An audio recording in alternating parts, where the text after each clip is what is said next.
સમાચારો જોઈએ વિસ્તારથી ને સૌથી પહેલા એ જ સમાચાર તમને આપવા છે જે તમે જાણવા માંગો છો, જેની તમે હંમેશા ચર્ચા કરી રાખો છો, જેની ચિંતા પણ કરી રાખો છો કે આખરે શું થશે જ્યારે વાવાઝોડું ત્રાટકશે। ત્યારે વાવાઝોડું ત્રાટકવાની શક્યતા ગુજરાત પર ઓછી છે। આમ જુઓ તો ગુજરાત પરથી આફત ટળી નથી પણ ઓછી થઈ છે, કારણ કે આ ચક્રવાત ગુજરાત પર આવવાની શક્યતા નથી, એ મહારાષ્ટ્ર ઉપર એની ઘાત ગઈ છે, પણ ગુજરાતમાં તૈયારીઓ પૂરતી છે, કારણ કે આફત ટળી નથી। ભારે વરસાદની 27 તારીખ સુધી સંભાવનાઓ છે। આ બાજુ પોરબંદર હોય કે કોઈ પણ દરિયાકાંઠાના વિસ્તાર હોય, એ 1600 કિલોમીટરના દરિયાકાંઠામાં જેટલા પણ બંદરો છે, જેટલા બંદરોની જેટલી પણ બોટ છે, એ હજારો બોટ દરિયામાંથી પાછી બોલાવી લેવામાં આવી છે। તમામ જગ્યાએ દરિયા કિનારે અત્યારે સતર્કતા દાખવવામાં આવી રહી છે। ફિશરીઝ વિભાગે કહ્યું છે કે કોઈ પણ માછીમાર દરિયો ન ખેડે, પણ આજે આફત ટળી નથી એની સાબિતી અલગ અલગ શહેરોમાંથી સામે આવી છે કે ક્યાંક શેડ પડ્યો છે, ક્યાંક ટાવર પડી ગયો છે, તો ક્યાંક ઝાડ ધરાશાયી થયા છે। ભયંકર પવન ફૂંકાયો હતો, જાણે વાવાઝોડું આવ્યું હોય, મિની વાવાઝોડું એવો પવન ફૂંકાયો હતો, અને અલગ અલગ શહેરોમાં પછી એ ભરૂચ હોય, સુરેન્દ્રનગર હોય, ગોંડલ હોય, રાજકોટ હોય, એ બધી જ જગ્યાએ નુકસાની જોવા મળી છે। ને આ બાજુ મહીસાગરમાં એક લગ્નમાં વિઘ્ન આવ્યું, પણ એ વિઘ્નને પણ જાનૈયાઓ એન્જોય કરતા જોવા મળ્યા હતા। મોન્સૂન વેડિંગની જેમ અહીંયા વરસતા વરસાદમાં વરઘોડો નીકળ્યો અને જાનૈયાઓ ગરબા કરતા જોવા મળ્યા હતા। હવામાન શાસ્ત્રી અને હવામાન વિભાગના નિષ્ણાતો સાથે જ હવામાન વિભાગનું કહેવું છે કે હજી પણ ગુજરાત પરથી ઘાત નથી ટળી, ભારે પવન પણ ફૂંકાઈ શકે છે અને ભારે વરસાદ પણ વરસી શકે છે। 27 તારીખ સુધીના દિવસો ગુજરાત માટે ભારે છે। आने वाला अगले 5 दिन तक मतलब 23 से लेकर 27 मई तक हम लोग हेवी रेनफॉल का वार्निंग दे रहे हैं, और जो मेनली जो साउथ गुजरात की डिस्ट्रिक्ट्स है इसमें, और जो सौराष्ट्र की साउदर्न डिस्ट्रिक्ट है इसमें हम हेवी रेनफॉल वार्निंग दे रहे हैं। और जो थंडरस्टॉर्म भी रहेगा, अगले 2 दिन थंडरस्टॉर्म विथ लाइटनिंग, जो विंड स्पीड रहेगा 50 से 60 किलोमीटर प्रति घंटा में, अगले 2 दिन मतलब आपका 23-24 में। उसके आगे फिर विंड स्पीड थोड़ा सा डाउन होएगी, विंड स्पीड 40 से 50 किलोमीटर प्रति घंटा रहेगा 25 से लेकर 27 मई तक। और जो रेनफॉल रहेगा अभी लाइट टू मॉडरेट रेन रहेगा। આ સાયક્લોનની ગતિવિધિના કારણે છેક પશ્ચિમ કાંઠે ભારેથી તીવ્ર વરસાદ થવાની શક્યતા રહે છે। મુંબઈ, મહારાષ્ટ્ર, રત્નાગીરીમાં ભારે વરસાદ થવાની શક્યતા રહે છે। મહારાષ્ટ્રના સર્વના ભાગોમાં ભારેથી અતિભારે વરસાદ થવાની શક્યતા રહે છે।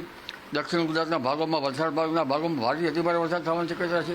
પણ ગુજરાતના ભિન્ન ભાગોમાં વરસાદ થશે અને પવનની ગતિ જબરી છે, ગાજવીજ વધારે છે, એટલે જનજનને કાળજી રાખવી એ જ રહેશે। પરંતુ સાયક્લોનમાં તબદીલ 25-26 તારીખ પછી ચાલાવે, લગભગ સાયક્લોન બનવાની શક્યતા જણાઈ આવે છે। પણ આ હવાના દબાણો વારંવાર સમુદ્રમાં બદલાઈ રહ્યા છે, એ કંઈ સમજાતું નથી। લગભગ આવતીકાલે 24 મેના રોજ આ સિસ્ટમ છે એ લો પ્રેશરમાંથી મજબૂત થઈને ડિપ્રેશનમાં ફેરવાય તેવી શક્યતાઓ છે। એટલે ગુજરાત અને મહારાષ્ટ્ર બંને રાજ્યોની અંદર મુશળધાર વરસાદોની શક્યતાઓ છે। ખાસ કરીને મહારાષ્ટ્રના અનેક ભાગોની અંદર ધોધમાર વરસાદ પડી શકે છે, જેમાં મુંબઈની અંદર અતિ ભારે વરસાદોની પણ સંભાવનાઓ છે। અને આપણા ગુજરાતના દક્ષિણ ગુજરાતના તમામ જિલ્લાઓ છે એની અંદર પણ સામાન્ય કરતા વધારે વરસાદ અને અમુક સેન્ટરોની અંદર ભારેથી અતિ ભારે વરસાદ પણ નોંધાય તેવી શક્યતાઓ છે। એ સાથે સૌરાષ્ટ્રના દરિયાઈ કાંઠાના જિલ્લા અને મધ્ય ગુજરાતના જે ખંભાત લાગુ આસપાસ તમામ વિસ્તારો છે, જેમાં આણંદ, નડિયાદ, ખેડા જેવા વિસ્તારમાં પણ હળવાથી મધ્યમ વરસાદો છે એ પડી શકે છે। અને ખાસ કરીને સૌરાષ્ટ્રના બોટાદ, ભાવનગર, અમરેલી, ગીર સોમનાથ, જુનાગઢ અને રાજકોટ જેવા વિસ્તારોની અંદર વરસાદની શક્યતાઓ છે। गुजरात में बादल छाने लग जाएंगे और यहाँ पर भी हल्की फुल्की बारिश अमरेली, भावनगर और जो ये सूरत, वलसाड़, डांग, पंचमहल यहाँ पर हो सकती है। लेकिन सबसे ज्यादा इंटेंस रेन एक्टिविटी आपकी होगी पुणे और उसके आसपास के इलाकों में, शिरडी, अहमदनगर, संभाजी नगर, ये जो इलाके हैं।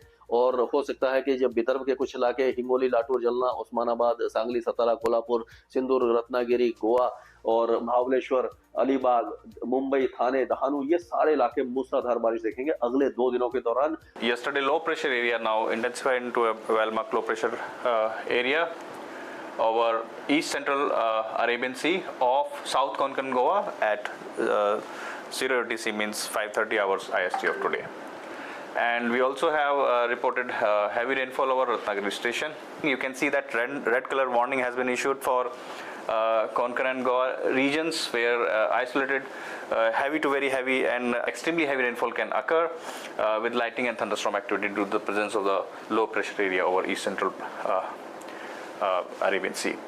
रेनफॉल एक्टिविटी का ज़्यादा हम अनुमान कर रहे हैं।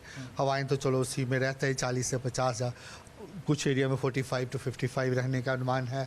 और गुजरात के बारे में? गुजरात में हम इतना ज़्यादा एक्सपेक्ट नहीं कर रहे। ज़्यादातर अगर गुजरात में हुआ भी southern part of south Gujarat के कुछ हिस्से हैं स्टेट में, वहाँ आइसोलेटेड हैवी रेनफॉल आने वाले 4-5 दिन रह सकता है, जैसे क्लाउड्स का मूवमेंट रहेगा थोड़ा बहुत, इससे ज़्यादा नहीं। इससे पहले हमारा ये था कि ये वेरी हैवी भी हो सकता है, लेकिन आज जो हमारा अनुमान यही है कि जनरली हैवी रेनफॉल तक ही रहने का अनुमान। સમુદ્રમાં જે બોટો ગયેલી છે લગભગ 158 જેટલી, એ બોટો આજ સાંજ સુધીમાં પરત કરવાની સૂચના આપવામાં આવી। આપણે આગમચેતીના ભાગરૂપે પોરબંદર જિલ્લામાં તમામ મામલતદારશ્રી, તાલુકા વિકાસ અધિકારીશ્રી અને નગરપાલિકા, મહાનગરપાલિકા વિસ્તારમાં પણ એલર્ટ મોડ ઉપર રાખવામાં આવ્યા છે। ફરી એકવાર ગુજરાતના સમુદ્રી કિનારો પર વાવાઝોડાનો ખતરો છે તે મંડરાઈ રહ્યો છે। હાલ જે દ્રશ્યો છે તે પોરબંદરના બંદરના છે, જ્યાં પોરબંદરની તમામ બોટો છે તે લાંગરી દેવામાં આવી છે। હજુ 100 જેટલી ફિશિંગ બોટ છે તે સમુદ્રમાં ફિશિંગ કરી રહી છે અને જે ફિશરીઝ ડિપાર્ટમેન્ટ છે તેને બોટોને પરત બંદર પર જવાની સૂચના આપી છે। હાલ ગુજરાત સરકારે પણ માછીમારોને સાવચેતીના ભાગરૂપે પત્ર લખી અને પરત બંદર પર જવાની સૂચના આપી હતી। વાત કરીએ તો જે પોરબંદરનું વહીવટી તંત્ર છે તેને પણ શેલ્ટર હોમ, ફૂડ પેકેટ સહિતની વ્યવસ્થાઓ કરવાની કામગીરી શરૂ કરી છે। સાવચેતીના ભાગરૂપે વહીવટી તંત્ર પણ સજ્જ જોવા મળ્યું છે। છેલ્લા ઘણા વર્ષોમાં પોરબંદરના જે બંદર છે ત્યાં અનેક વાવાઝોડા છે તે પસાર થયા હતા, તેને જ લઈને ફરી એકવાર લોકોને નુકસાન ન થાય તેના માટે વહીવટી તંત્ર પણ એલર્ટ બન્યું છે। ઋષિ થાનકી, સંદેશ ન્યૂઝ, પોરબંદર। વહીવટી તંત્ર એલર્ટ છે કારણ કે શક્તિ વાવાઝોડાની અસરના કારણે અરબી સમુદ્ર મોટા હિલોળા મારે એવી શક્યતા છે અને એ શક્યતાના પગલે જ સતર્કતાના પગલાં લેવામાં આવી રહ્યા છે। ઓખાથી શરૂ કરી અને છેક વલસાડ સુધી જેટલા પણ બંદરો છે બધા જ બંદરની બોટ પરત બોલાવી લેવામાં આવી છે। પોરબંદરનો અહેવાલ તમે જોયો ને, અત્યારે જે જોઈ રહ્યા છો એ વેરાવળ બંદરની બોટ છે। ગીર સોમનાથની જેટલી પણ બોટો દરિયામાં છે એ બધી જ બોટોને ફિશરીઝ વિભાગે પરત બોલાવી લીધી છે। સમુદ્રની અંદર જે બોટો છે જિલ્લામાં 7,500, એમાં મોટી બોટ 4,000 અને નાની બોટ 3,500 છે અને હાલ દરિયાની અંદર 504 દરિયાની અંદર છે, એ બધી આવકમાં જ છે। અને અમે અમારી આ સિસ્ટમની અંદર એના માલિક, બોટના માલિકના નંબર દ્વારા એને જાણ કરી અને પૂછીએ છીએ ભાઈ તમારી બોટ હાલ ક્યાં છે, તો એ એમ કહે છે કે દરિયાની અંદર છે અને એનો અમે સંપર્ક કરીએ છીએ અને તાત્કાલિક એને કાંઠા ઉપર લાવવાની મહેનત કરીએ છીએ। આજ અમારો સવારથી આજ પ્રોસેસ ચાલુ છે, ત્યારથી કલેક્ટર સાહેબનો હુકમ આવ્યો ત્યારથી। એટલે જેટલી પણ બોટો દરિયામાં ગઈ છે એ બધી જ ફિશરીઝ માછીમારીની બોટ પાછી બોલાવવા માટેની જલદોજહેદ અત્યારે ચાલી રહી છે અને એમાં જુનાગઢ જિલ્લો પણ બાકાત નથી। જુનાગઢમાં માંગરોળ બંદરની જેટલી પણ બોટ દરિયામાં છે એ બધી જ બોટનો સંપર્ક કરવામાં આવી રહ્યો છે। બધા જ માછીમારોને પાછા બોલાવવામાં આવી રહ્યા છે। એનું કારણ એ છે કે આ શક્તિ વાવાઝોડાના કારણે દરિયો જાણે ઉલેચાઈ રહ્યો છે, ઊંચા મોજા ઉછળવાની શક્યતા છે। જાનમાલનું કોઈ નુકસાન ન થાય એના માટે સતર્કતાના આ પગલાં લેવાઈ રહ્યા છે। આ કચેરીમાં 24/7 કંટ્રોલ રૂમ શરૂ કરી દેવામાં આવેલો છે। કોઈ પણ વ્યક્તિને કાંઈ પણ પ્રોબ્લેમ હોય તો ગમે ત્યારે તે કંટ્રોલ રૂમનો સંપર્ક કરી શકે છે। અમારા કંટ્રોલ રૂમના નંબરો પણ જાહેર કરી દેવામાં આવેલા છે। તેની બોટ અને તેમના માછીમારો પણ સ્ટેન્ડ બાય રાખવામાં આવેલા છે। તેમજ આ તાલુકાના અમુક ગામોમાં જે દરિયાની નજીકના ગામો છે તેમની અંદર સાયક્લોન સેન્ટર સ્થિત કરવામાં આવેલા છે। આ સાયક્લોન સેન્ટરોને એકદમ અદ્યતન હાલની સ્થિતિમાં સુદૃઢ કરવા માટે તાલુકા વિકાસ અધિકારી શ્રીને લેખિત સૂચના પણ અપાઈ જવામાં આવેલી છે।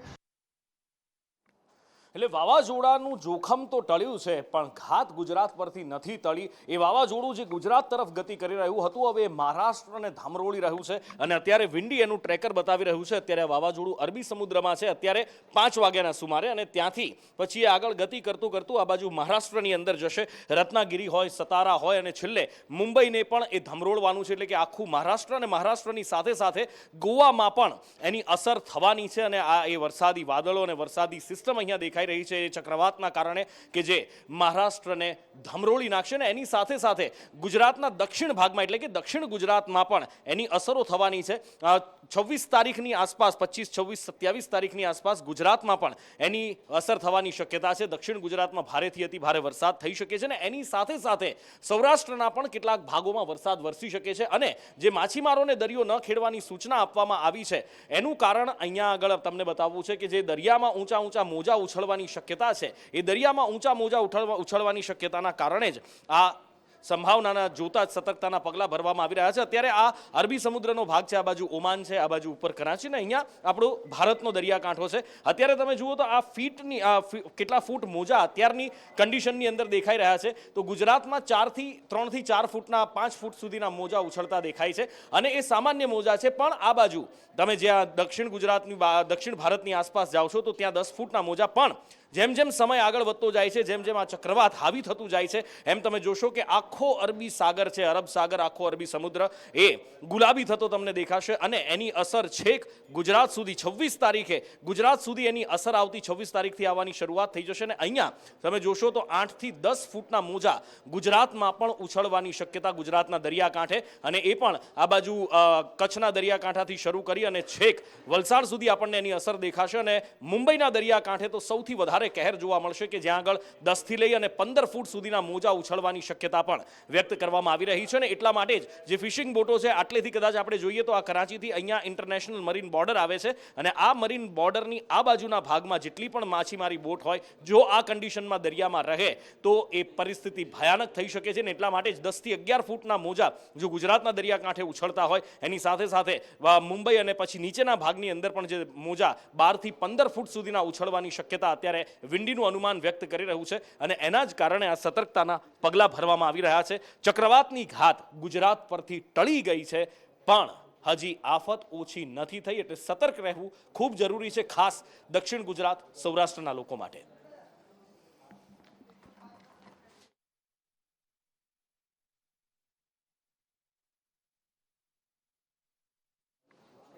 આ બાજુ દક્ષિણ ગુજરાતમાં વરસાદ થઈ રહ્યો છે ને એમાં પણ ડાંગ, આહવામાં આપણે જોઈએ કે લગભગ છેલ્લા 7-8 દિવસથી અહીંયા આ જ માહોલ છે. અહીંયા ભયંકર વરસાદ, વાવાઝોડું, જાણે કે ચોમાસું બેસી ગયું હોય એવો માહોલ દેખાઈ રહ્યો છે. અને ફરી એકવાર અહીંયા વરસાદી માહોલ જામ્યો છે. સાપુતારા, આહવામાં વરસાદી માહોલ જામ્યો છે. સાપુતારા ફરવા ગયેલા લોકો માટે તો જાણે સોનામાં સુગંધ ભળી ગઈ છે, કારણ કે સાપુતારામાં જો ફરવાની કોઈ મોસમ હોય તો એ વરસાદની જ છે. અને મે મહિનામાં આગ ઝરતી ગરમીમાં જો ત્યાં ફરવા કોઈ ગયા હોય અને વરસાદ વરસે તો સોનામાં સુગંધ છે. આહલાદક વાતાવરણ જોવા મળ્યું હતું, પણ સાથે જ ખેડૂતો માટે મોટી ચિંતાનો વિષય છે.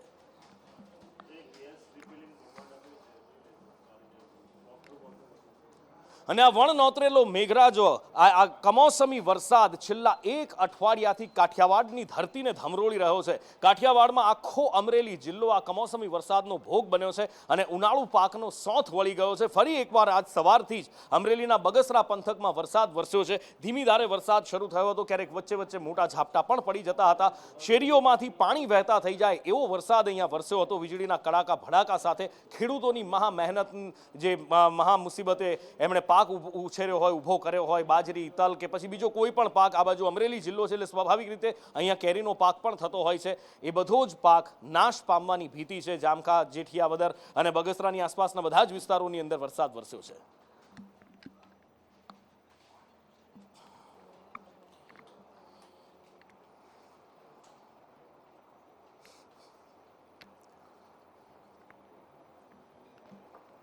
મહિનાઓની મહેનત પછી જ્યારે પાક તૈયાર થયો હોય અને એ કોળિયો મોઢા પર આવ્યો હોય અને આવી રીતે કુદરતી કહેર વરસે એ કોળિયો છીનવાઈ જતો હોય છે, એની વેદના શું હોય છે એ ખેડૂત જ જાણતો હોય છે. કારણ કે લોન લઈ પૈસા લાવી એણે વાવેતર કર્યું હોય, બિયારણ ખાતરની વ્યવસ્થા કરી હોય, અને એ વખતે જો આવો કમોસમી માર પડે, કુદરતનો માર પડે, તો ખેડૂત જાય તો જાય ક્યાં? એને એક જ સહારો હોય કે સરકાર એની બેલી બને, ભાંગ્યાનો ભેરું બને સરકાર. અને કૃષિ મંત્રીએ કહ્યું છે કે સર્વે કરવામાં આવશે, વિગતવાર રિપોર્ટ તૈયાર કરવામાં આવશે, એ પછી એ રિપોર્ટ સરકારને મોકલવામાં આવશે. પણ ખેડૂતો કહી રહ્યા છે સર્વે થશે કે કેમ? સર્વે થશે તો એનો રિપોર્ટ બનશે કે કેમ? એનો રિપોર્ટ બનશે તો એ સરકારને પહોંચશે કે કેમ? અને સરકારને પહોંચ્યા પછી અમને સહાય મળશે કે કેમ? અને આ એમનેમ ખેડૂતો નથી કહી રહ્યા, એ એમના પાછલા અનુભવો પરથી કહી રહ્યા છે કે જ્યારે નુકસાની થઈ હોય અને મળ્યું હોય તો કદાચ ચપણિયું મળ્યું હોય અને એ પણ કદાચ કેટલાકને ન મળ્યું હોય એવી હાલત ખેડૂતોની થઈ છે. એટલે આ વખતે આશા એ છે કે જે નુકસાન થયું છે એની વ્યવસ્થિત ભરપાઈ સરકાર કરી આપે ને ખેડૂતોને બેઠા કરવામાં મદદ કરે. રાજ્યમાં છેલ્લા 15 દિવસ થયા જુદા જુદા જિલ્લાઓના જુદા જુદા વિસ્તારોમાં કમોસમી વરસાદ માવઠું થઈ રહ્યું છે અને એના અહેવાલો પણ અમને મળી રહ્યા છે. આ માટે રાજ્ય સરકારે દરેક જિલ્લાના ખેતીવાડી અધિકારીઓને ઉનાળુ પાક હોય કે બાગાયતી પાક હોય એમાં ક્યાંય નુકસાની થઈ હોય તો એનો વિગતવાર અહેવાલ તાત્કાલિક સરકાર સીમા પહોંચાડવા માટે સર્વે કરવા માટેની સૂચનાઓ આપી દીધી છે. અત્યારે જે ગરમી ઉકળાટ બફારો છે એના કારણે બીજા કેસ પણ માથું ઊંચકી રહ્યા છે. એ કેસ પણ અત્યારે અધધ રીતે વધી રહ્યા છે. ખાલી અમદાવાદની જ વાત કરીએ ને અમદાવાદમાં પણ 16 સિવિલ હોસ્પિટલની જ વાત કરીએ તો ડેઇલી ઓપીડી દૈનિક ઓપીડી 21,000 ને પાર થઈ ગઈ છે. 10 દિવસમાં ઋતુગત બીમારીના 152 કેસ નોંધાયા છે. 2100 ને પાર અત્યારે ઓપીડી માત્ર 16 સિવિલ હોસ્પિટલમાં રોજની નોંધાય છે. વાયરલ ઇન્ફેક્શનના 120 કેસ નોંધાયા છે ને એની સાથે સાથે બીજા ડેન્ગ્યુ ઝાડા ઉલટીના કેસ પણ નોંધાયા છે. ગયા અઠવાડિયાની વાત કરીએ તો અમારી હોસ્પિટલમાં GMRS મેડિકલ કોલેજ સિવિલ હોસ્પિટલમાં લગભગ 11,150 ઓપીડીમાં દર્દીઓ આવેલા તથા દાખલ દર્દીઓ 1,021 દર્દીઓ ગયા અઠવાડિયામાં અમારી હોસ્પિટલમાં નોંધાયા. તથા જુદા જુદા રોગની વાત કરીએ તો ડેન્ગ્યુ, મેલેરિયા, ચિકનગુનિયામાં લગભગ ડેન્ગ્યુના ગયા અઠવાડિયામાં 77 દર્દીઓના બ્લડ રિપોર્ટ લેવામાં આવેલા. તેમાંથી 2 દર્દીના રિપોર્ટ પોઝિટિવ હતા તથા મેલેરિયાના 299 દર્દીના બ્લડ સેમ્પલ ગયા અઠવાડિયામાં અમારી હોસ્પિટલમાં લેવામાં આવ્યા. તેમાં દર્દીનો રિપોર્ટ પોઝિટિવ નહીં હતો તથા ડાયરિયાના લગભગ 26 કેસ ગયા અઠવાડિયામાં નોંધાયા અને ટાઇફોઇડનો 1 કેસ. શું ગરીબના જીવની કોઈ કિંમત નથી? આ સવાલ ફરી એકવાર રાજ્યમાં ચર્ચાયો છે અને આ સવાલ હંમેશા ત્યારે ચર્ચાતો રહ્યો છે જ્યારે કોઈ શ્રમિકના જીવ ઉપર ઘાત તોળાતી દેખાય છે. અને ફરી એકવાર રાજ્યમાં આવું જ બન્યું છે. એક મકાનનું રિનોવેશન ચાલી રહ્યું હતું અને રિનોવેશન દરમિયાન એ મકાનની દિવાલ ધરાશાયી થઈ ગઈ. વિજાપુરમાં આ મકાનની દિવાલ ધરાશાયી થઈ. સુંદરપુર ગામની ઘટના છે કે જ્યાં દિવાલ પડતા 3 શ્રમિકો દટાયા હતા, જેમાંથી એક શ્રમિકની હાલત ખૂબ ગંભીર છે.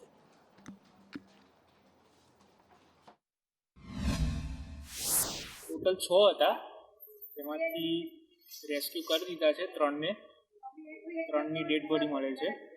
3માંથી એકની હાલત થોડી ગંભીર છે, બીજા 2ને થોડીક ઈજાઓ થયેલી છે અને પ્રાથમિક સારવાર આપીને આગળ વધુ સારવાર માટે મોકલ્યું છે. ઘર નવું બનતું હતું, એમાં બાજુના ઘરની અંદર દિવાલ હતી એ ધરાશાયી થતાં ત્યાં કામ કરતા 6 માણસો હતા, તેમાંથી 3 માણસો ડેડ થઈ ગયા છે અને 2 સારવાર હેઠળ છે અને એકની હાલત થોડી ગંભીર છે. કારણ કે ઓપરેશન સિંદૂર પછી પહેલીવાર વડાપ્રધાન ગુજરાત આવી રહ્યા છે અને વડાપ્રધાનના સ્વાગત માટે અદ્ભુત તૈયારીઓ કરવામાં આવી રહી છે અને 3 શહેરોમાં એમનો રોડ શો થવાનો છે. અમદાવાદમાં પણ રોડ શો કરવાના છે વડાપ્રધાન અને સાંજે રાજભવનમાં રોકાણ કરવાના છે ગાંધીનગરમાં. ત્યારે ગૃહ રાજ્ય હર્ષ સંઘવીની અધ્યક્ષતામાં એનેક્સીમાં બેઠક મળવાની છે. હિરેન પાસેથી જાણીએ વિગતે. જો ઓપરેશન સિંદૂર પછી પહેલો ગુજરાત પ્રવાસ છે અને સ્વાભાવિક રીતે આ સિદ્ધિને આવકારવા માટે ગુજરાત ભાજપ તરફથી આ અલગ અલગ 3 રોડ શોનું આયોજન કરવામાં આવ્યું છે, જેમાં વડોદરા, ગાંધીનગર અને અમદાવાદ અને ગાંધીનગરના રોડ શો અને સ્વાગતના સંદર્ભમાં તૈયારીઓની સમીક્ષા ગૃહ રાજ્યમંત્રી હર્ષ સંઘવી આજે કરશે. લગભગ 5:30 વાગ્યા પછી અમદાવાદ એનેક્સી ખાતે અમદાવાદના અધિકારીઓ અને પાર્ટીના સંગઠનના હોદ્દેદારો સાથે બેઠક કરશે. મોડી સાંજે 7:30 કલાકે ગાંધીનગર ખાતે પણ ગાંધીનગરમાં જે નાનકડો રોડ શો 27 તારીખે થવાનો છે મહાત્મા મંદિર સુધીનો, એના સંદર્ભે પણ આયોજનની સમીક્ષા બેઠક ગૃહમંત્રીના અધ્યક્ષતામાં યોજવામાં આવશે. મોટે ભાગે આ ઓપરેશન સિંદૂરની રેપ્લિકા એટલે ઓપરેશન સિંદૂરમાં ઉપયોગ થયેલી બ્રહ્મોસ મિસાઇલ F-14 જે રડાર વગેરે છે એની રેપ્લિકા સાથે લોકો પ્રધાનમંત્રીનું સ્વાગત કરે એ પ્રકારનું આયોજન સંગઠન દ્વારા કરવામાં આવી રહ્યું છે. વડાપ્રધાન જ્યારે આવી રહ્યા છે ત્યારે એક અદ્ભુત ઉત્સાહ પણ દેખાઈ રહ્યો છે. કારણ કે જ્યારે પણ વડાપ્રધાન ગુજરાત આવતા હોય છે, ગુજરાત માટે કંઈક ને કંઈક અમૂલ્ય ભેટ લઈને આવતા હોય છે ને આ વખતે પણ એવું જ છે. કારણ કે દાહોદમાં એ એન્જિનનું કારખાનું અને એમાં પણ દેશનું સૌથી આધુનિક અને સૌથી શક્તિશાળી એ એન્જિન તૈયાર થયું છે જેનું લોકાર્પણ વડાપ્રધાન કરવાના છે, પણ એ પહેલા વડાપ્રધાનનો રોડ શો વડોદરામાં થશે. સવારે 10 વાગે 26 તારીખે વડોદરા આવશે, વડોદરામાં રોડ શો થશે. એ પછી ભુજ જવાના છે, ભુજમાં પણ રોડ શો છે, એરબેઝની મુલાકાત લેશે, જાહેર સભાને સંબોધવાના છે અને એ પછી અમદાવાદમાં સાંજે તેઓ આવશે અને સાંજે એરપોર્ટથી લઈ અને ઇન્દિરા સર્કલ સુધી એ રોડ શો છે જેમાં લગભગ 50 થી 70 હજાર માણસ ઉમટે એવી શક્યતા જોવાઈ રહી છે અને અત્યારે તૈયારીઓને આખરી ઓપ અપાઈ રહ્યો છે. ઓપરેશન સિંદૂર બાદ વડાપ્રધાન નરેન્દ્ર મોદી ગુજરાતના પ્રવાસે આવી રહ્યા છે, ત્યારે અમદાવાદ એરપોર્ટથી રાજભવન રાત્રિ રોકાણ કરવા જવાના છે, જે સમગ્ર રૂટને આજે અમદાવાદ શહેરમાં ડેકોરેટ કરવામાં આવ્યો છે. વડાપ્રધાન નરેન્દ્ર મોદી અહીંયા ગુજરાત આવશે ત્યારે અમદાવાદના એરપોર્ટથી રાજભવન સુધી રોડ શો કરે તેવી સૂચક તૈયારી તંત્ર દ્વારા કરવામાં આવી છે. વિશાળ સ્ટેજ પણ ઠેર ઠેર બાંધવામાં આવ્યા છે, જ્યાં સાંસ્કૃતિક કાર્યક્રમોની ઝાંખી પણ જોવા મળશે. કોર્પોરેશન દ્વારા 30 જેટલા ટેબલો મૂકી સાંસ્કૃતિક કાર્યક્રમો યોજાવાના છે, ત્યારે મોટી સંખ્યામાં તમામ અમદાવાદની જનતા પીએમનું સ્વાગત કરવા માટે અહીંયા જોડાવાની છે તેવી શક્યતાઓના આધારે તે જ પ્રકારના બેરિકેટિંગ લગાવીને તૈયારીઓ છે તે કરવામાં આવી છે. અને આખો જે રૂટ છે જે કેસરિયા અને ભારતના આખા તિરંગાના રંગે રંગાયેલું આખું જે રૂટ છે તે જોવા મળી રહ્યું છે. કેમેરામેન પુખરાજ શર્મા સાથે દિવ્યા ચૌહાણ, સંદેશ ન્યૂઝ, અમદાવાદ. આગળ વાત કરવી છે સુરતની એક એવી ઘટનાની જે તમને ચોંકાવી દેશે. એક 19 વર્ષની યુવતીને પ્રેમ થઈ ગયો એક 17 વર્ષના સગીર સાથે અને એ યુવતી એ સગીરને લઈ અને ભાગી ગઈ. જી હા, 19 વર્ષની યુવતી 17 વર્ષના સગીરને લઈને ભાગી ગઈ. ઉજ્જૈન જતી રહી હતી અને ત્યાંથી એ યુવતીને પકડીને લાવવામાં આવી છે. એ સગીરને પણ એની પાસેથી છોડાવવામાં આવ્યો છે. મનીષ મારી સાથે લાઈવ જોડાયા છે. મનીષ, હજી ટીચર અને ટેણિયાની લવ સ્ટોરી માંડ પતી છે, ત્યાં બીજો એક આ કિસ્સો સુરતમાં સામે આવ્યો.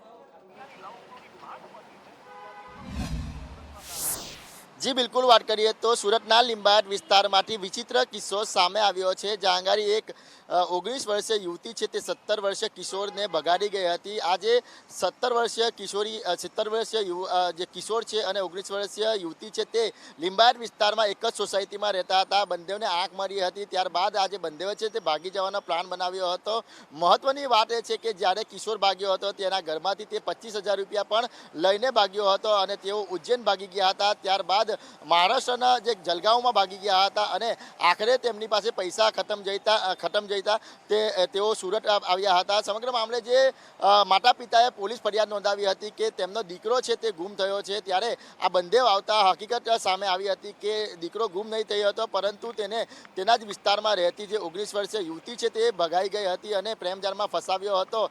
તમામ મામલે જે આ બંદેવ મળી આવ્યા હતા અને પોલીસે બંદેવના સ્ટેટમેન્ટ નોંધવામાં આવ્યા હતા. ત્યારે ચોંકાવનારી હકીકત બહાર આવી હતી કે આ બંદેવને પ્રેમ સંબંધ હોય તેથી તે ભાગી ગયા હતા અને અત્યારે પોલીસે જે દુષ્કર્મ અને પોસ્કોનો ગુનો નોંધીને આ યુવતીની ધરપકડ કરી છે. જી, અને આગળ વાત કરવી છે સુરતની જ એક બીજી ઘટના કે જેમાં લોકોના જીવ તાળવે ચોંટી ગયા હતા. કેટલાક લોકો જીમમાં ગયા હતા અને જીમમાંથી જ્યારે બહાર નીકળ્યા લિફ્ટમાં બેઠા અને લિફ્ટ અધવચ્ચે જ અટકી ગઈ હતી. લિફ્ટમાં 9 લોકો અટવાયા હતા અને 9 લોકોના જીવ તાળવે ચોંટ્યા હતા. ફાયર વિભાગને બોલાવવામાં આવી, રેસ્ક્યુ કરવામાં આવ્યું. મનીષ જોડાયેલા છે, મનીષ પાસેથી વિગતે જાણીએ.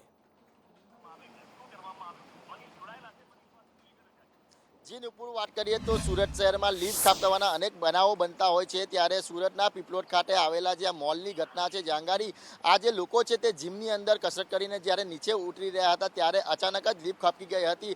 લોકોએ બૂમાબૂમ કરી દીધી હતી અને તાત્કાલિક અસરથી ફાયર વિભાગને જાણકારી આપવામાં આવી હતી. ત્યારે સુરત ફાયર વિભાગ છે તે ત્યાં દોડી આવ્યું હતું અને આ જે લીફ છે તેનો દરવાજો તોડીને આ તમામ લોકોના રેસ્ક્યુ કરવામાં આવ્યા હતા. જોઈ શકાય છે કે કઈ રીતના આ જે નાના બાળકો હોય, ભૂલકા હોય કે પછી યુવાનો હોય, તમામ લોકોના ફાયર વિભાગ દ્વારા રેસ્ક્યુ કરવામાં આવ્યા હતા. જો કોઈ જે કહેવાય કે લોકો બૂમાબૂમ કરતા હતા અને જો હજી ફાયર વિભાગને જો વધુ વાર લાગતે તો કોઈ દુર્ઘટના સર્જાઈ શકતી તેવી પૂરેપૂરી શક્યતા વ્યક્ત કરવામાં આવી હતી, કારણ કે લિફ્ટની અંદર જે પંખા અને લાઇટ પણ બંધ થઈ ગયા હતા, તેથી જે લોકોના જીવ છે તે તારવે ચોંટી ગયા હતા. હાલ તમામ મામલે જે આ લોકોના રેસ્ક્યુ કરીને તમામને સુરક્ષિત બહાર કરતા જે લોકોએ છે તે રાહતનો શ્વાસ લીધો છે. જી, આમ તો હજી તો મે મહિનો ચાલી રહ્યો છે, વૈશાખ મહિનો ચાલી રહ્યો છે, પણ હવે જ્યારે શ્રાવણ મહિનો આવશે અને શ્રાવણ મહિનામાં એમાં પણ જો સૌરાષ્ટ્રની વાત કરીએ તો સાતમ આઠમનો મેળો એટલે આખા સૌરાષ્ટ્રનું હાર્દ કહેવાય. રાજકોટમાં ભરાતો એ સાતમ આઠમનો મેળો જે દર વર્ષે અત્યાર સુધી રેસકોર્સ મેદાનમાં ભરવામાં આવતો હતો, પણ આ વખતે એક એવી માંગણી થઈ હતી કે જે નવું અટલ સરોવર બન્યું છે ત્યાં મોટી જગ્યા છે, તો ત્યાં એ મેળો ભરવામાં નહીં આવે, પણ એ દરખાસ્ત સ્વીકારાઈ નથી. શું કારણ છે એની પાછળ જાણીએ મયુર પાસે ને આ વખતે મેળો ક્યાં ભરાવાનો છે.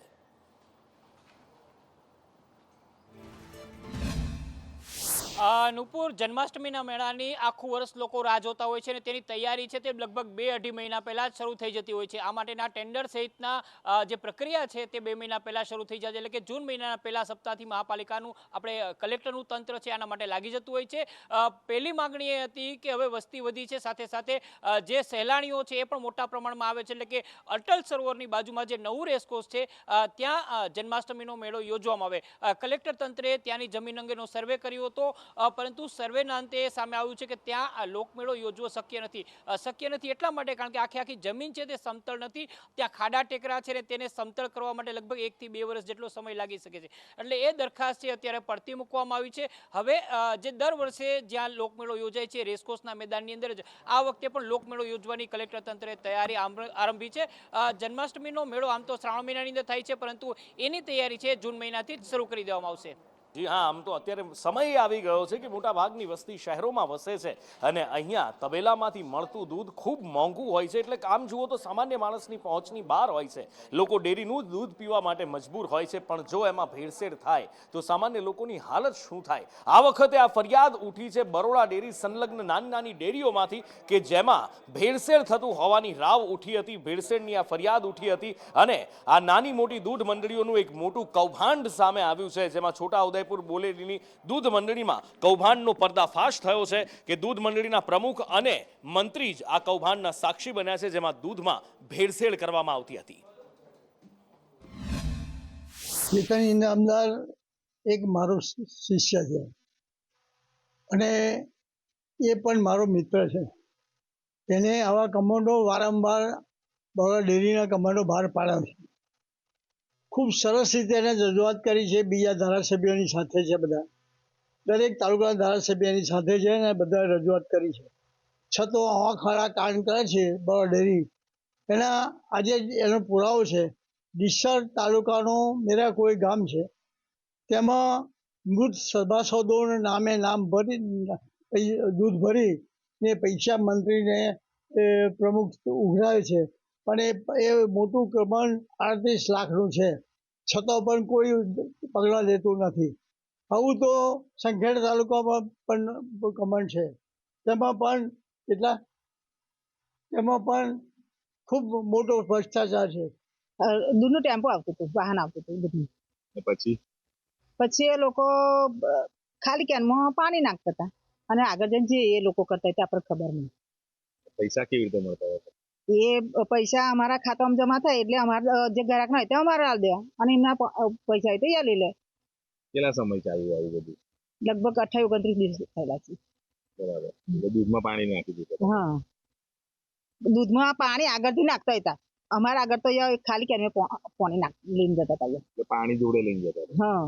પછી આગળ પાણી નાખ્યું હતા? હા.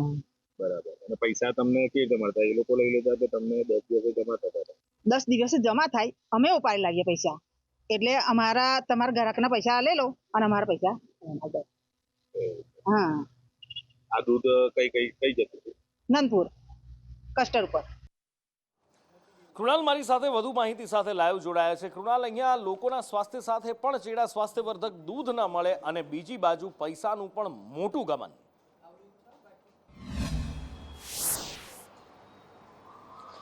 નુપુરા, આ લોકોના સ્વાસ્થ્ય સાથે ચેડા તો છે, પરંતુ બરોડા ડેરીના પણ સ્વાસ્થ્ય સાથે ચેડા છે. થોડા દિવસ પહેલા લગભગ એક સપ્તાહ થયો છે, સાવલીના ધારાસભ્ય કેતન ઇનામદારે તેમના જ મત વિસ્તારના ડેસરીના મીરાકુવા દૂધ મંડળીમાં જે કૌભાંડ ચાલતું હોવાની વાત કરી હતી અને 5 જેટલા મૃતક સભાસદોને 40 લાખનું વળતર પણ ચૂકવવામાં આવ્યું કે જે મૃતક છે તેને સભાસદ બનાવવામાં આવ્યા. હજુની તપાસ ચાલુ છે, રિપોર્ટ નથી આવ્યો. તેની વચ્ચે સંદેશ ન્યૂઝ પાસે આ વિડીયો આવ્યો કે જ્યાં છોટાઉદેપુરના સંખેડામાં તરણાખેલા ગામ આવેલું છે કે જ્યાં આ રીતે જે કેન આવે છે જેમાં 100 લીટર જેટલું અંદરથી પાણી દૂધ આવે, તેની અંદર 50 લીટર પાણી નાખવામાં આવે અને 50 લીટર દૂધ આ મંત્રીઓ નાખતા હોય છે અને 50 લીટર દૂધના પૈસા જ મંત્રી કે સભાસદને મળે, બાકીના 50 લીટરના જે પાણીના પૈસા જે દૂધમાં ભેળવે બાદના હોય તે આ જે કૌભાંડીઓ અંદર વેચી લે અને આ માટે સોગંદનામું પણ કરવામાં આવ્યું, કબૂલાત કરવામાં આવી અને તે આ તરણાખલા ગામની દૂધ મંડળીના પ્રમુખ અને મંત્રીએ જ કર્યું છે, ભૂલ કબૂલ કરી છે, કૌભાંડની પણ વાત કરી છે।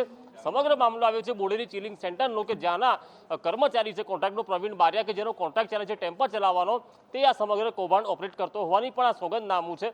અને આ એક ફક્ત ગામની વાત નથી, કારણ કે તમામ જે ધારાસભ્ય જિલ્લાના છે એકજૂટ થયા છે। તેમણે કહ્યું છે કે કેતન ઇનામદારની લડત સાચી છે, તેમની રજૂઆત સાચી છે, તપાસ થવી જોઈએ।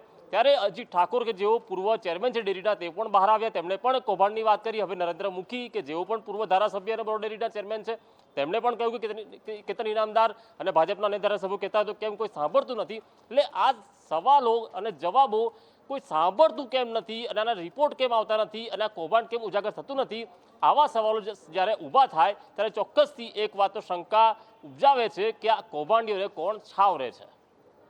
અને હવે વાત કરવી છે ધરોઈ એડવેન્ચર ફેસ્ટની ઉત્તર ગુજરાત માટે, અને એમાં પણ ગુજરાતીઓ માટે આમ જુઓ તો વધુ એક ફરવાલાયક સ્થળ ઉનાળાની અંદર વધુ એક ડેસ્ટિનેશન ઉમેરાયું છે, કારણ કે 45 દિવસ સુધી ધરોઈમાં આ ફેસ્ટ ચાલવાનો છે, એડવેન્ચર ફેસ્ટ, અને મુખ્યમંત્રી દ્વારા આજે એનું લોકાર્પણ ઉદ્ઘાટન કરવામાં આવ્યું છે। વોટર સ્પોર્ટ્સ હોય કે પછી અલગ અલગ એડવેન્ચરસ એક્ટિવિટી હોય, રેપલિંગ હોય, રોક ક્લાઇમ્બિંગ હોય, આવી વિવિધ એક્ટિવિટીઝ છે કે જેમાં લોકો અહીંયા આનંદ માણી શકે છે। અને આ 45 દિવસ સુધી ચાલનાર આ ફેસ્ટનું આજે ઉદ્ઘાટન મુખ્યમંત્રીએ કર્યું છે। ઉત્તર ગુજરાતમાં ખાસ અંબાજીથી લઈ અને વડનગર સુધીની ટુરિઝમ સર્કિટને વિકસાવવા માટે રાજ્ય સરકારે આ વખતે પહેલી વખત ધરોઈ એડવેન્ચર ફેસ્ટની શરૂઆત કરી છે, જેમાં ધરોઈ ડેમ જે આવેલો છે એ ધરોઈ જળાશય અને એના કેચમેન્ટ વિસ્તારની અંદર અલગ અલગ પ્રકારની એડવેન્ચર એક્ટિવિટી થઈ શકે, સાથે લોકો ત્યાં રહી શકે, જે પ્રવાસીઓ આવે છે એ એના માટે પણ અહીંયા અલગથી વ્યવસ્થા કરવામાં આવી છે। કેચમેન્ટ વિસ્તારની અંદર બોટ મારફતે એક અલગ અલગ પ્રકારની જે એડવેન્ચર હોય છે, જેમાં પેરાસાઇલિંગ હોય છે, સ્કૂબા વગેરે છે, અને અલગ અલગ એક્ટિવિટીઝ અહીંયા કરવામાં આવી રહી છે। સાથે સંપૂર્ણ સુરક્ષાની દ્રષ્ટિએ જોઈએ તો તમામ પ્રકારના મેઝરમેન્ટ છે તે પણ અહીંયા ધ્યાને લેવામાં આવે છે। તો ધરોઈની અંદર આપણે ગુજરાત સરકાર દ્વારા પેરાસેલિંગ ચાલુ કરી રહ્યા છીએ। તો આજે ફર્સ્ટ દિવસની અંદર બહુ સારા ક્રાઉડ અને ટુરિઝમને વેગ મળે એના માટે ઘણા બધા પ્રવાસીઓ આવેલા છે, જેમને અત્યારે પર પર્સન પેરાસેલિંગના આપણે 1500 રૂપિયા રાખેલા છે, અને મોટર બોટ એટલે સાદી બોટથી ચક્કર મારવાના પર પર્સન 500 રૂપિયા રાખેલા છે। જીઓરોટીમાં આપણે સૌથી પહેલાં આપણે લાઈફ જેકેટ પહેરાવીએ છીએ, જે લાઈફ જેકેટની અંદર એક રિસ્ક મેનેજમેન્ટ, જો વિધાઉટ લાઈફ જેકેટ આવો એક રિસ્ક બની જાય છે, બરાબર છે। એટલે ફર્સ્ટ પ્રાયોરિટી છે આપણે લાઈફ જેકેટ પહેરાવીએ છીએ, આખી આપણી ત્યાં ટીમ ઊભેલી છે। ત્યાર પછી આપણે ફોર્મ રાખેલું છે, ફોર્મની અંદર ફિલઅપ કરાવીએ છીએ। મેડિકલ ઇસ્યુ કાંઈ પણ લાગી જાય કે કાંઈ પણ દુર્ઘટના થાય તો તેની સંપૂર્ણ જવાબદારી ખુદ તમે તમારી પર જ લ્યો છો, એવા માટે આપણે એક ફોર્મ ફિલઅપ કરાવીએ છીએ, જેનું એનું નામ, એની સિગ્નેચર છે, આ બધું એની અંદર આપણે પ્રોપરલી ભરાવીએ છીએ। ઉત્તર ગુજરાતમાં આ પ્રકારે આખી ટુરિઝમ સર્કિટ જે છે કે અંબાજીથી લઈ અને વડનગર સુધીની ટુરિઝમ સર્કિટ, બુદ્ધિસ્ટ સર્કિટ એક તરફ રાજ્ય સરકાર વિકસાવી રહી છે, એની સાથે અન્ય પ્રકારના ટુરિઝમો વિકસાવવાના ભાગરૂપે આ પહેલી વખત 45 દિવસનો ધરોઈ એડવેન્ચર ફેસ્ટ છે તે રાજ્ય સરકારે 23 મેથી શરૂ કર્યો છે। કેમેરામેન જયવીરસિંહ સાથે હિરેન રાવલ, સંદેશ ન્યૂઝ, ધરોઈ। સરકારી અનાજ સગે વગે કરવાના એક પછી એક કિસ્સાઓ રાજ્યની અંદર આવી રહ્યા છે, ને આ સિલસિલો અટકી જ નથી રહ્યો, ને વધુ એક આવો સિલસિલો સામે આવ્યો છે, જેમાં હજારો કિલો સરકારી અનાજ સગે વગે કરવાનું એક કૌભાંડ ઝડપાયું છે। રાજકોટના ધોરાજીના એક ગોડાઉનમાંથી આ શંકાસ્પદ અનાજ ઝડપાયું છે। 36,000 કિલો અનાજનો આ જથ્થો જપ્ત કરવામાં આવ્યો છે। છોટા હાથી પ્રકારનું શંકાસ્પદ વાહન પસાર થતા તેને અટકાવી તપાસતા એમાં જથ્થાનો જથ્થો જેના મિલિકે પાવતી માંગતા તેની પાસે ન હોય આ જથ્થો સરકારી જણાતા અમોએ સીઝનની કાર્યવાહી કરેલ હતી।